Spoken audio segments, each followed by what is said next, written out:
Jain ma'am, an accomplished IAS officer currently serving as additional collector in Sihor, Madhya Pradesh, a multi-talented individual. She is a national medalist in gymnastics and holds a diploma in Bharatnatyam as well. A former dental surgeon, Dr. Jain graduated from Maulana Azad Medical College, New Delhi, and brings a diverse and unique perspective to today's discussion. When not serving in her official capacity, she enjoys reading and playing her ukulele, adding rhythm to her inspiring life. Together, these two extraordinary women will uncover the legends of Mandu, exploring the delicate interplay of history, culture, and human emotion that shaped this unforgettable tale. Please join me in welcoming ma'am on stage with a huge round of applause.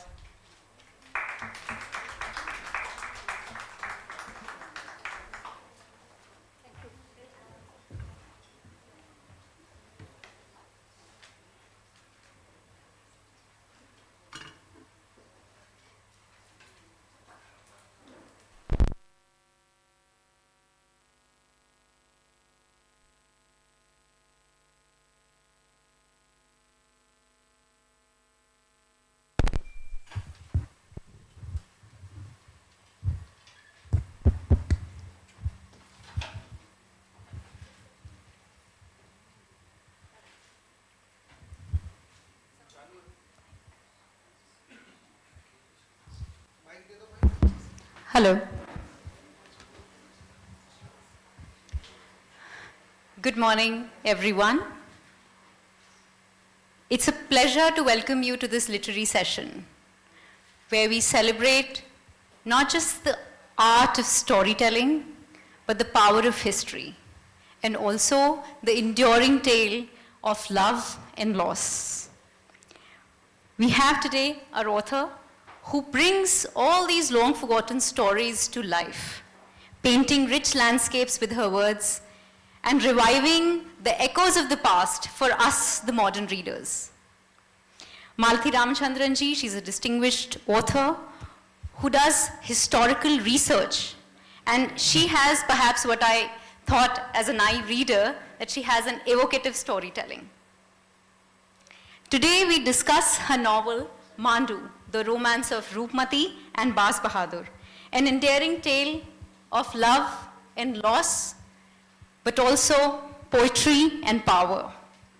So, I invite you all to transport all of yourself to the 16th century, to the place of Mandu, where we see the story and we hear from the authors itself. Please join me in welcoming the brilliant Malathi Ramachandran. Thank you so much, Neha ji. But that was more than what I deserve, I'm sure. So please. No, I think everybody will see it by the end of the session. So, Malathi ji, writing historical fiction is not just about a love for history, but it's also about how much life you can breathe into that long-forgotten story, making them resonate with us. And your story, literally when I read the book, it transported me to the world of poetry and love and power. So the first time when I talked to her, she's based in Bangalore, and I thought that you're based in Bangalore, then why Mandu, and what was the thing in the story that captivated you and captured your attention and imagination so much that you wrote a book on it? And also broadly, why choose historical fiction as a genre? Thank you. Firstly, thank you all of you for being here, for joining in with our discussion. So to answer the second part of your question first, I say that why historical fiction? The reason is that there is history and there's fiction. So where do these two meet? To me, history has always been a boring subject. I'll be very honest about it. I think most of us find it's just reams of facts and dates and, episodes and things that happened. So, and, invasions and all those things. So for us, history was always a boring subject. But I realized at some point that history is not just narration. There's something below those layers of narration that we have to look at, because there are people who lived in those times.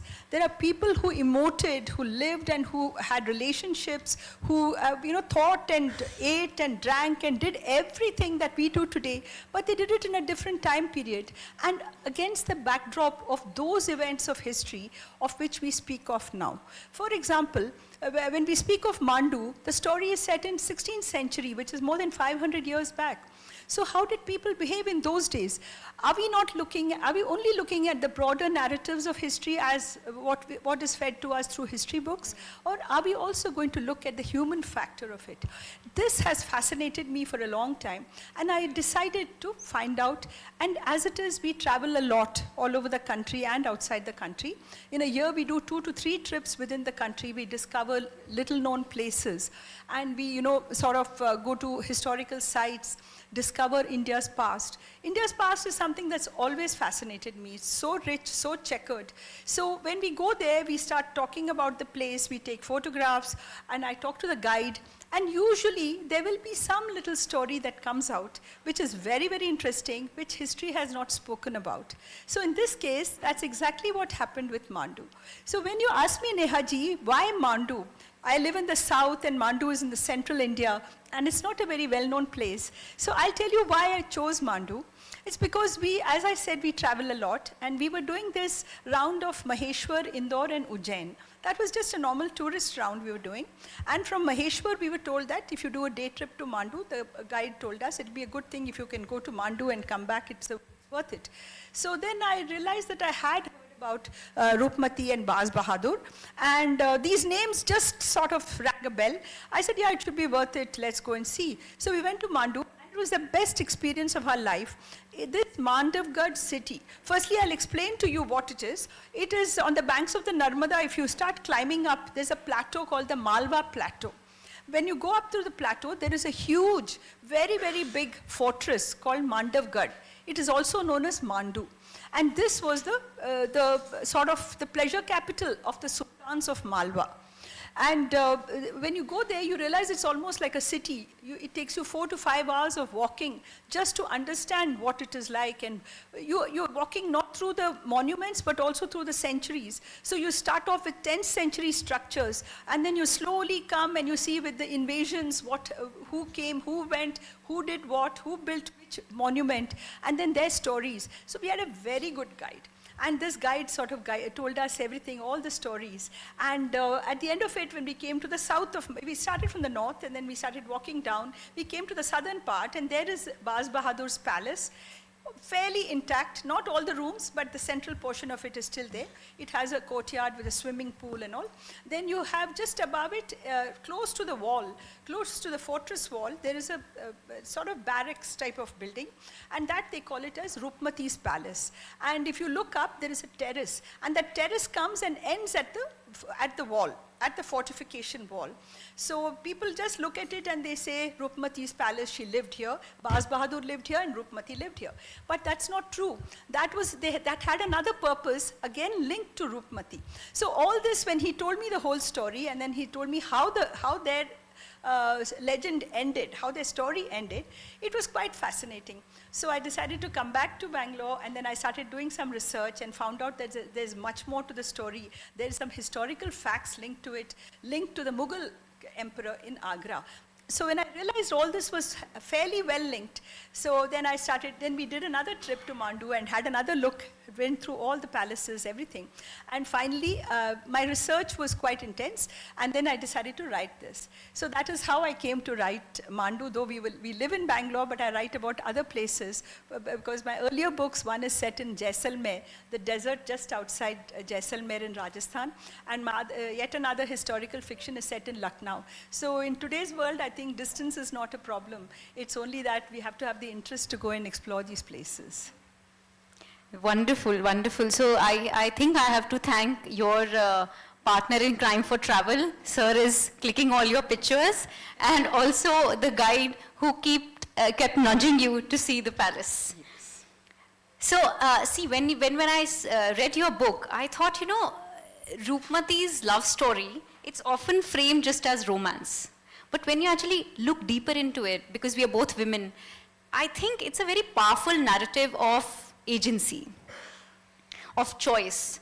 So she didn't immediately say yes to Baz. She was a poet and she was from a humble origin, as we derive, and she didn't immediately say yes. She had her own terms to Baz, that I'm going to live there, this is how I'm going to live, I have to see nature.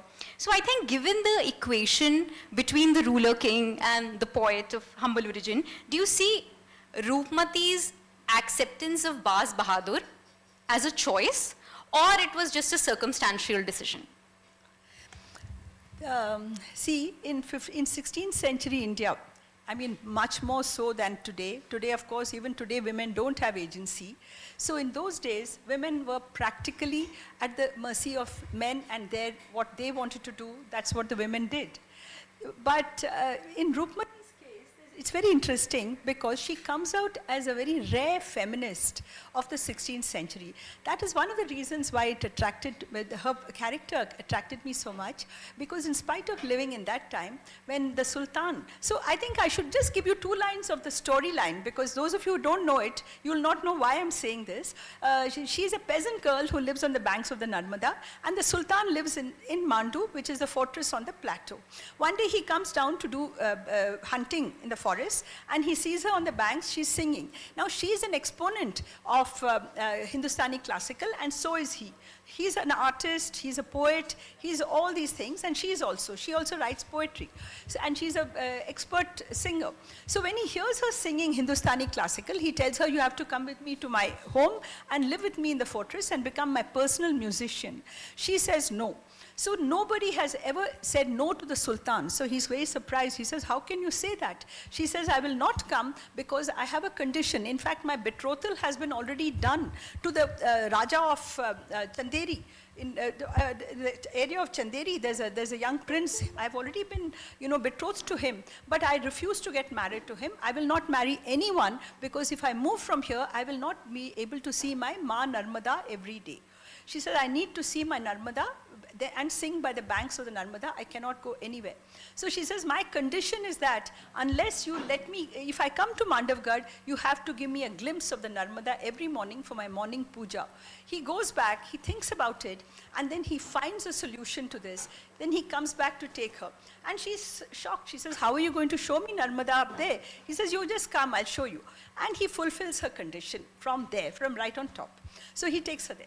Now, that is her first, show of feminism, where she says, I will not come unless you show me this. Second thing, she finds he's attracted to her. Even as they sing night after night in Mandu, she realizes he's attracted to her, and she doesn't want to take it forward at all. So he says he's also very good. He's a sensitive man because he's an artist himself. He's a singer, musician. So he tells her, until the day you yourself accept me, I will not force myself on you. So there again, that is her agency, where she says the day she is ready for him and she accepts him, that is the day she accepts him. So this is the second part of it, where she's able to show her feministic streak. So at every point in time, she takes decisions to run her own life as she wants to do it. And somehow it just falls into place, because the Sultan happens to be a good man and also a sensitive man, so he understands her hesitation and all these things. So this is one side of it. Then what was the further question on that? I mean, that was about the agency, and ultimately, do you think it was her choice or it was just circumstance? It was definitely her choice, because he leaves it in her court. He says, now, whenever you are ready for me, you tell me. So the day she is ready for him, she accepts him as her lover and also as her future husband. She does that. So she has exercised her agency even in the time of 16th century, which was a very long time back, more than 500 years back. Even today, a woman may not have that kind of control over her life that she managed to have in her time. So I think that was an amazing thing that I found about her character. I'm sure feminists, today would be quite, happy that in the country we had feminists. In those days. Both were feminist in that sense, that she exercised her choice, and the man himself, he also was a feminist. He was a feminist too for her. Yes. Now, taking the story forward, I think this would be a good question, because you've told this story a bit. So when I read that book, of course, when you read the title, you know that it's a love story between Roopmati and Baz Bahadur. But Heba, that character is very complex and interesting character. While Roopmati and Baz Bahadur, their love story is grand and poetic in the entire book. But Heba, she operates in shadows. She is bounded by court politics and hierarchy and survival. Roopmati she's asserting her choices throughout the book. But Heba kind of navigates power in a very different way. She's very subtle, but not less significant. So must I add here that when I first talked to Malathi ji, when I read her book, I said, Heba is my favorite character. I know these are two of your protagonists, but what a complex character it is and how beautifully you've written about the character. So just throw some light on what was Heba about. Okay, so Heba is actually in the story, she is the Sultana. She is the young Begum of Baz Bahadur, and she is a very frustrated and not a happy woman at all. She's young, and they got married when they were very, very young in the story, as I say it. And the thing is that she has always been very needy. She was always needy for his attention. She was always very immature. She had all kinds of jealousies and all those things because Baz was never hers. The reason was Baz found that she was not interested in his interests. His interests were music and art and other things, and she had absolutely no interest. She was a very vacant sort of a person. So she found that he was not interested in her. He would not even come to her palace very often. So she became a bitter, jealous, resentful young woman.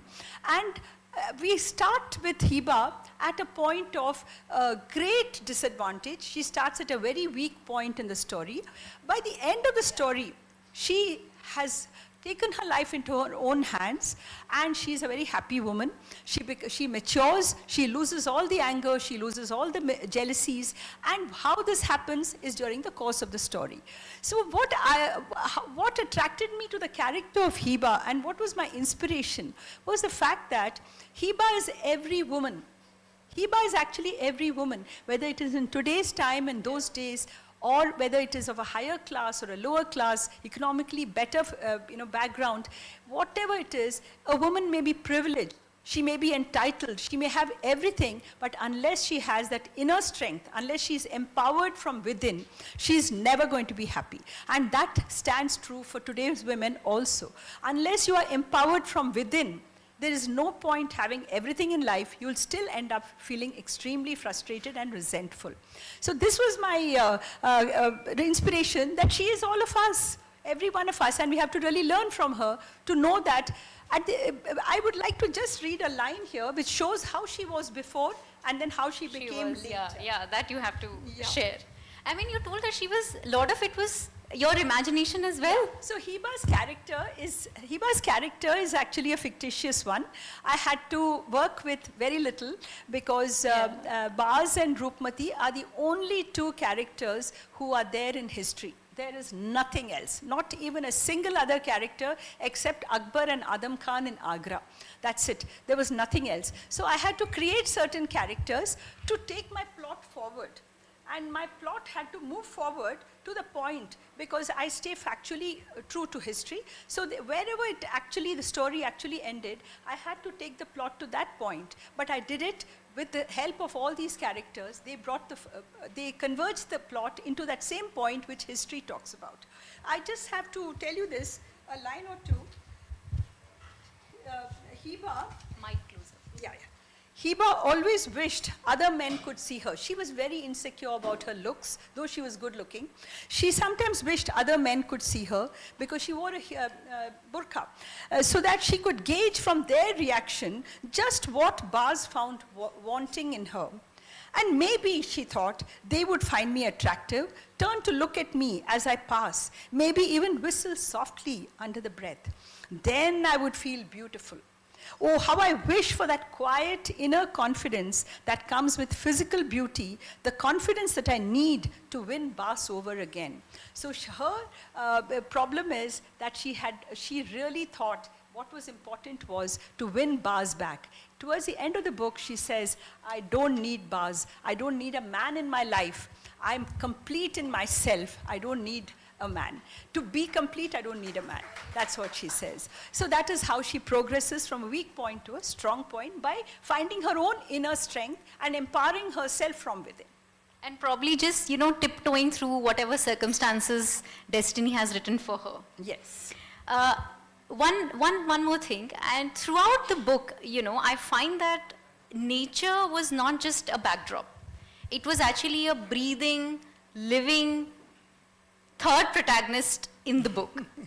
And did you consciously craft nature as a third, silent, yet a very powerful character in your novel? Because nature actually influenced the love story of Roopmati and Baz Bahadur as well. And of course, the beautiful Mandu that you show through your novel. I think perhaps if you can just speak to us from the book as well. Okay, so any of you ever go to Mandu, please make sure you go in the monsoon time, because Mandu has got beauty of its own during the monsoons. Yes. And you've been there? Okay. So I just want to answer your question before I read anything. You said that was it a conscious decision to make nature as a third protagonist in the novel? Yes, it was a conscious decision for two reasons. The first reason is that, when you build up a description of nature, exactly what, that you can hear the birds, you can see this, you can smell this, you can see the bright colors, whatever you see and hear and smell, those actually bring the place alive for you. Because 500 years back, none of us could even imagine what it must have been like. So as a writer, I have to bring it alive for you. And they lived in the most beautiful place in this fortress city. And because of that, I had to bring that alive for my reader. So I decided that every scene, I would give a background of the nature, what exactly was happening, how the dusk fell, how it looked in the water, how the lights came on, what all happened. Every single thing has been shown, how the shower of flowers, when the trees shake in the breeze after a monsoon shower, how the flowers fall after that. Every single thing has been described. That is one part of it. Second part, I decided to personify nature, humanize nature to some extent, so that you feel it like a third. You very correctly put it as a third protagonist. So I'll just read this first, the prologue or the introductory paragraph, in which we start off with monsoon, with Mandu in the monsoon time. I'll just read this. When the rains come to Malwa, it is as if the slopes and valleys and the river begin decking themselves up for wedding festivities. The hills preen in their green satin skirts and lilac chiffon veils that float around their peaks. The valleys choose their trinkets from the colorful gems strewn all over the meadows, reds and golds and greens and mauves. The forests cluster together like maidens huddling to gossip, their whispers lost in the clamor of calling birds and rustling breezes. And the Narmada, the sensuous, captivating river of the plains, she needs no adornment, but she will not listen, for she knows she will always be the bride, no matter who her suitor. She sweeps gracefully down from the east, her curves so innocuous and yet so voluptuous, her rapids so smooth and their sounds so melodious. And as the raindrops begin to fall on her waters, they turn into a million tiny diamonds falling into necklaces of pearls. And she, vain as the next woman, is happy at last. Similarly, in the end, the epilogue, the last, after the story is over, I just wanted to sum it up and show today's Mandu what it's like.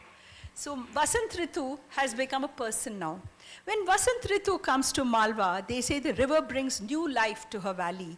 The meadows and forests burst with such vibrant colors that Holi, the festival of spring, steps back quietly and is tempted to steal away.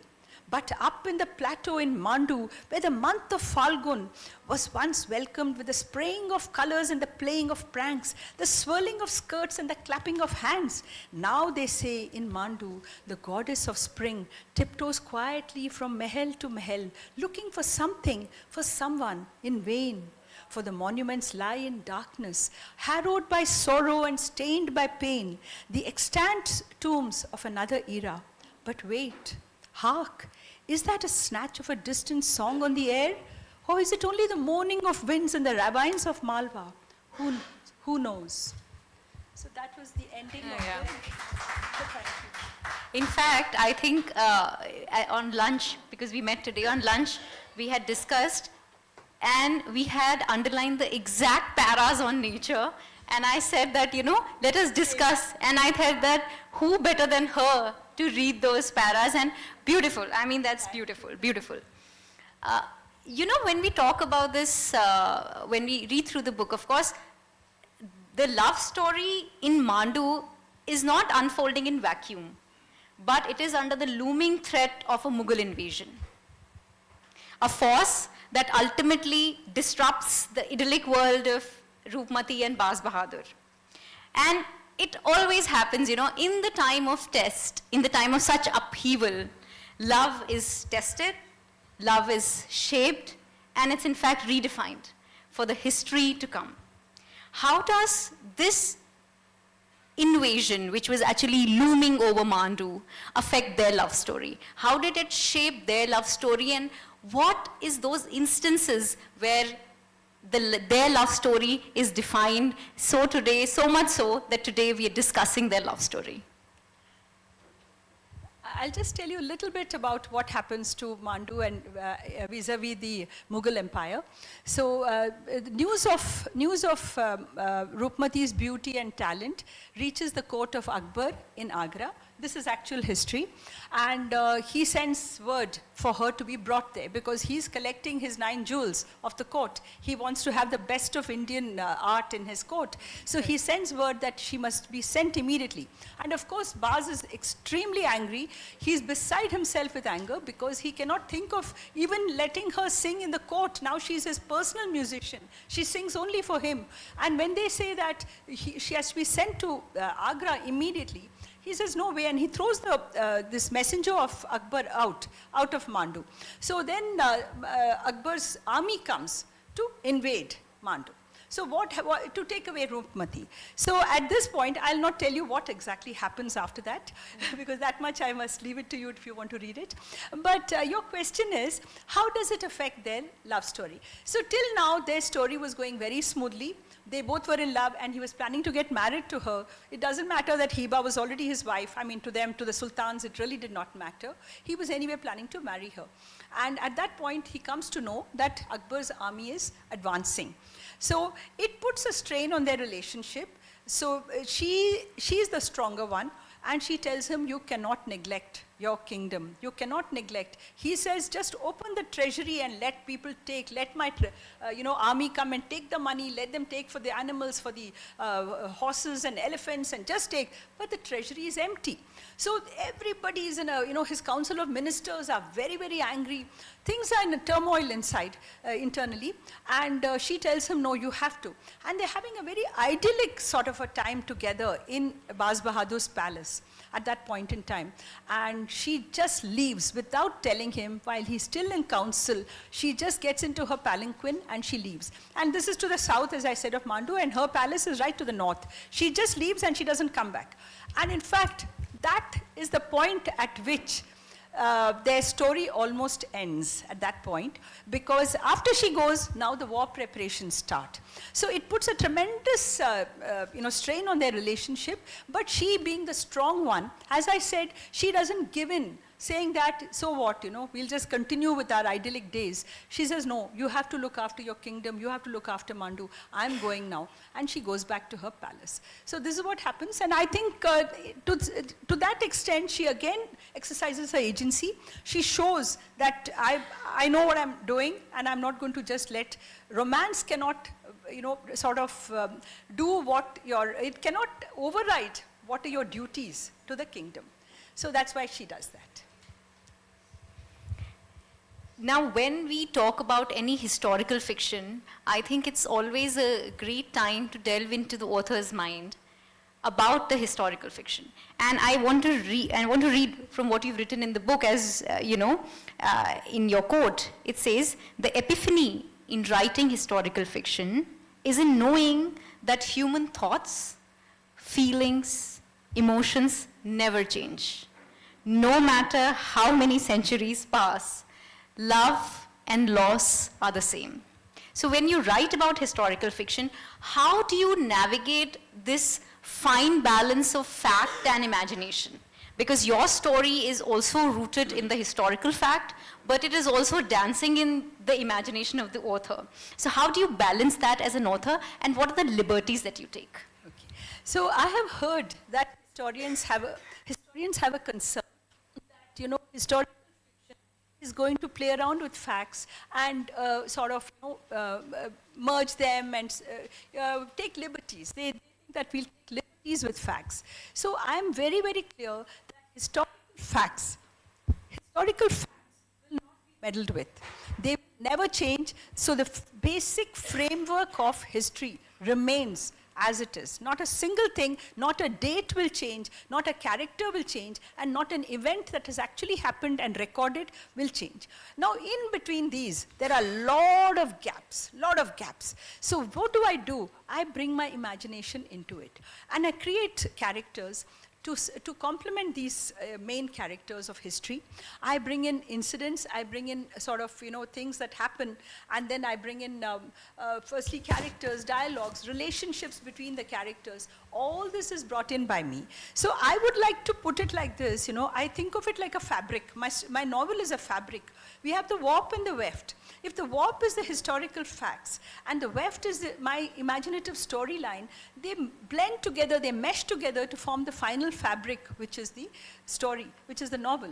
And at no point will you ever be able to tell what is true and what is not true. So that is the way in which I present it, but at no point can any historian turn around and say, this didn't happen. Whatever is recorded does happen in my books. So that is how I sort of reconciliate these two. Great. Now, since I'm going to ask my last question and then we'll open it to the audience. And, I think we already have a question from the audience. Yeah. Okay, can please somebody give her the mic? Thank you, dear. There. Thank you. Most fascinating. Thank you. I'm going to definitely read the book. But I have a question. You have kept very true to history. That's what you said. Why did you feel the need to create a complex character like Hiba? Okay, so that's a nice question. And well, I would say that Hiba's character was to bring another depth into the story. It was to bring another layer. See, a novel is not just a single linear, it's not linear, right? There's so many complexities, there are layers to every part of the story. So unless I bring in somebody who's also found her own voice, who's also found herself, I want to show the empowerment that carried on. But as you said, she's not important to the plot. But in one way she is. So I'll tell you, because I cannot reveal the plot, she has a mother. She has a mother, Jana Begum, again created by me, who makes this happen from Akbar's court. She has her connections in Akbar's court, and she passes word to Akbar's court because she wants to save her daughter's marriage. So she sends word to Akbar's court, and then from there, the army comes because they come to know about her beauty and talent from this message that she sends. In a very special way, she sends a message, which is not the usual thing. And Hiba, who was at the mercy of her mother and her mercy of her circumstances, she has managed to say, at the end of the story, she tells her mother, why did you do that? I had just found myself. I had found a new life, and you ruined everything for me because now I'm empowered. I know what I want in life. I don't need this man. And you for the sake of this sultan, you did all this. I don't want him. I don't want him anymore. So that is how it links up with Hiba's story. Thank you. Any other questions? Yeah, please. On the first row, thank you. See, I come from a hardcore archaeological background. So, mixing archaeology, history, and fiction of course, fiction kind of infiltrates into the minds of the people much better than hardcore archaeology, Absolutely. where you start narrating. I can ask you many questions. Where is the inscription? How do we know Bahadur was there? Or Absolutely. And there is a full archaeology happening there. There's a pathway. Even the swimming pool that you mentioned is the Udgam of river, and then so many complexities. Even at there are these canals and water systems. You have happening this and all Persian wheel taking the water up from River Kund. and there are pipelines going up and down, etc., etc. So for me, it is a very slippery path to begin when you bring in fiction into the into a historical this thing. But anyway, it adds to the romance of Mandu, and why not? Because in monsoon there are these deep gorges of the plateau, and the mist kind of rises from below, and it creates a completely ethereal Look to the whole place, and the horizon. It's never It's ending. really It's beautiful, actually just The ravines on the north and west of the fort are there. So there are these deep gorges. I just want to, there's no question, but it was only my point of view. But there is a recipe book, the Mardu Sultans, not Baz Bahadur, but Ghiyasuddin. Earlier ones, Ghiyasuddin. Ghiyasuddin, he abdicated his throne and he went to Mandu, and there he wrote a recipe book, which is illustrated recipe book called Neemat Nama. And absolutely fascinating, because it talks about how is he making samosas and how he's making sharbat, and he just spends his lifetime there. And at some point, this recipe book kind of traveled to Tipu Sultan's place, and then, sorry, not Tipu Sultan, Hyder Ali. It features Hyder Ali and Mysore. And then it finally went to the British Museum, where they translated this Persian into this. And it would have been really added a lot of dimension to whatever you're saying as to what kind of food they were eating. True. It is illustrated, so you can see the dresses they are wearing. That's very interesting, Absolutely. Just to mention it. Yes. Thank you. But I think it was a great, historical novels can be a great genre. Thank you.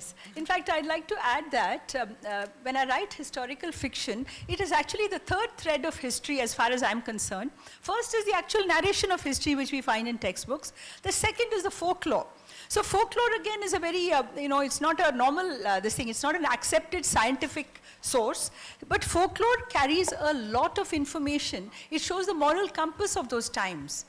It shows the culture of those times, the moral compass of those times. So folklore is also an important thing to add to our, sort of database. I'm picking up a lot of information from that. So, and the third is the historical fiction genre, because history may be very straightforward, folklore is very broad strokes, and finally we have historical fiction, where I can treat the emotions and the relationships of people with a fine brush. So for me, this becomes it percolates down from these two sources. I get facts from history. I get a lot of information from the folklore, the customs and the times, and then create my characters and build. So this is more or less the third thread of history that I feel exists. Thank you. Any other question? Okay, so I think we can ask the last question to the audience. So what we wanted to ask was that when we read historical fiction, I can see some young people here as well. Do you think it is a good way to understand the Indian history? Or perhaps a better way can be devised than storytelling? Anybody who would answer on this question? हाँ बिल्कुल अच्छा कि जब हम किसी भी तरह के इतिहास को पढ़ते हैं, हिंदी साहित्य को पढ़ते हैं, तो क्या उसको स्टोरी में बताना, किसी कहानी में बताना क्या ज़्यादा आसान है, क्या ज़्यादा अच्छा है भारत के इतिहास को पढ़ने के लिए? तो ये एक सवाल है इसमें मतलब I've translated this. So anybody who would like to answer this question? I think there's a raise of hand.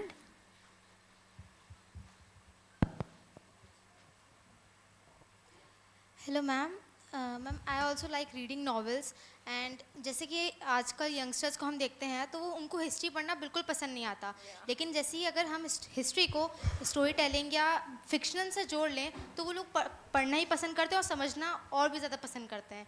And it's a very easy way to understand something. It's my opinion. Yeah, and hopefully, I mean, that's a very nice answer. Very, very good. Because I feel that that's one way to sort of sugarcoat the pill, give historical facts to our younger generation in a way that they understand and enjoy. Because through emotions of people is the best way to read and understand any time situation. Yeah. Thank you. Congratulations, ma'am. You can come in the front and take your prize. It's a book, Living an Enriched Life by Dale Carnegie. You can take it from the speakers. Can we have a big round of applause for her?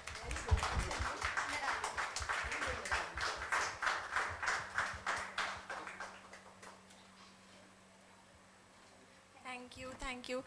Can we have a big round of applause for our amazing speakers of the session? I think let us just end it in this. Because see, it's a book on poetry. I mean, you'll see Roopmati's poems in the book as well. So I think I'm interrupting you, but I'll take take a minute to just end it in this poem. Long after thy pavilions crumble down, when age forgotten Mandu's dying fame, when Riva's godhead desecrate departs, still shall thy songs be sung by sage and clown, and green as Malwa's monsoon hills, thy name live on children's tongues and their hearts. Even when empires fade and palaces turn down to dust, stories like Roopmati and Baz Bahadur shall endure the test of time. Thank you so much for engaging in our session. Thank you, Malathi ji, the wonderful book and the wonderful session. Thank you all for being here with us and joining the discussion. Thank you. Thank you Bye-bye. so much, ma'am. Today's session has transported us to the enchanting tale of Roopmati and Baz Bahadur, unfolded against the backdrop of history. Malathi Ramachandran ji, your vivid storytelling and profound understanding of the history have not only rekindled this legacy of romance but also underscored the importance of preserving our culture heritage. Your words have reminded us of the power of stories and how important it is to connect to our past. And of course, wonderful, sweet Dr. Neha Jain ji, your thoughtful moderation and unique perspective have enriched this dialogue, illuminating the relevance of the tale in today's context. Your versatility and dedication to every field are truly touching and inspiring, and thank you so much for this amazing, amazing session. Ma'am, the way you were speaking, we were transported, truly transported to the past, and we could, see and feel the smell of the castles and everything. And the concepts that you touched, like at that time also, in 16th century, the concepts of feminism were there, and the modern concepts. So thank you so much for this enlightening discussion. Now, as we conclude this deeply enriching session, I would like to request Abhilash Khandekar ji, a founder member of the society, to please come up on the stage and present our esteemed speakers with a memento as a token of our gratitude.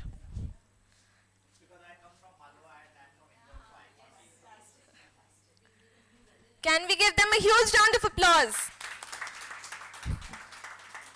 The painting that you see here, Padma Shri Bhil artist Bhuri Baiji has created this artwork for BLF 2025, depicting the connection between nature, earth and the human being and environment and the circularity inherent and imperative to our existence. Thank you once again to our incredible speakers. Thank you for sharing your wisdom and creativity. And of course, thank you to our wonderful, wonderful audience.